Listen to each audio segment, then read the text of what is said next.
Good day, everyone. So hope you're all doing really well. Hopefully the title caught your eye, and also the fact that we're playing as Sparkle from Honkai Star Rail in a game called Honkai Impact Third, a different game, whilst comparing Genshin and Wuthering Waves. You know, it's going to be a fun video. Okay, so let me get it out of the way. The reason Genshin's more fun than Wuthering Waves is because Genshin devs are lazier than Wuthering Waves devs in one particular aspect, and that is the Genshin devs never properly clean up their bugs. There are lots of oversights, and even right now, like mechanics, for instance, Zhongli and the Travelers rocks that can get you out of bounds, that still haven't been fixed in 5 years. Whereas in Wuthering Waves, it's just like whenever someone discovers a bug, man, the devs are just so quick to shut it down. You cannot enjoy it for too long, or you have to enjoy it and then boom, the next day it's like taken out. I've literally seen cases where a bug is not on Bilibili. It's literally on one random YouTube channel with 10 views. Nobody knows about it. Next day it's patched. It's really, really crazy. And also things like if I put my teleport waypoints in like special places, the devs always they kind of refund it and be like, oh, we detected you put it in an illegal place. I'm just like, what? So that's really the crazy thing about it.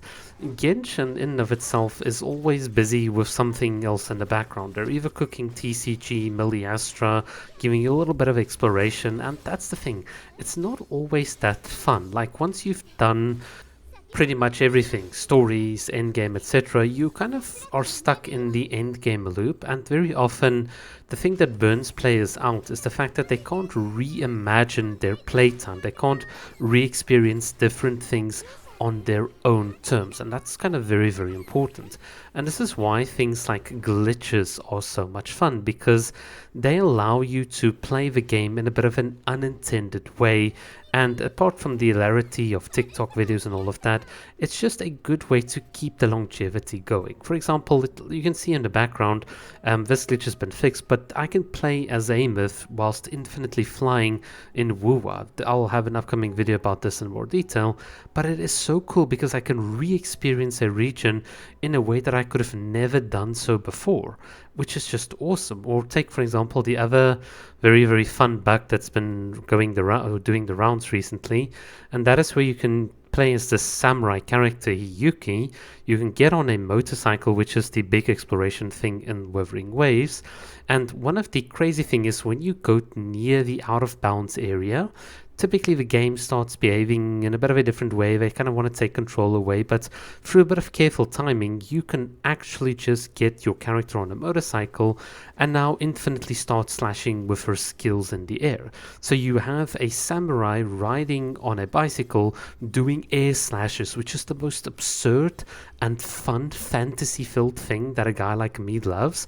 And it's also the fact that in Wuthering Waves, your bicycle has the ability to mid-air just jump up and down randomly. So it's goofiness amplified. You can see this entire situation is so stupid, so absurd, but it's so much fun. And that's the point. It's like when you're tired of the curated, the developer intended experience, and you can do fun stuff like that, it just breathes in life into a game.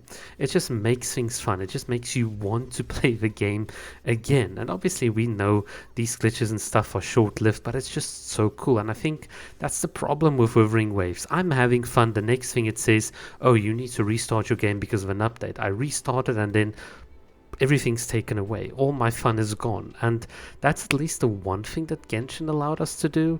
For instance, there is a bug that the devs and even the Chinese glitches don't know of, where you can take a character in, like, let's say in the Hutao only domain, you can substitute them out for any other character like Kokomi, which is pretty awesome. Or, you know, other fun things like flying off the map with Mulan, and Paimon can't stop you. These are cool things that you can do. I think the Mulan one might be patched in any case, but these were things that you could have done for months.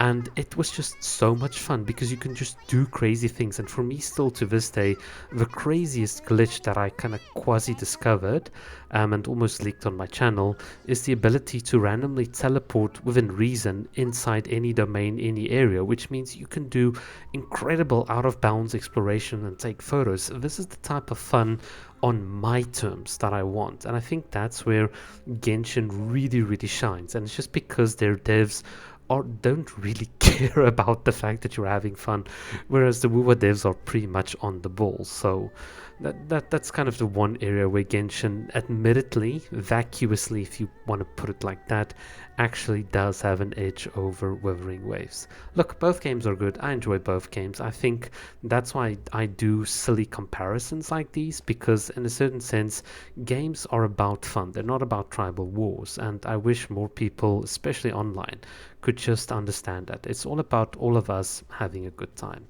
And hopefully you've had a good time watching this video. Thank you so much for watching. Keep well.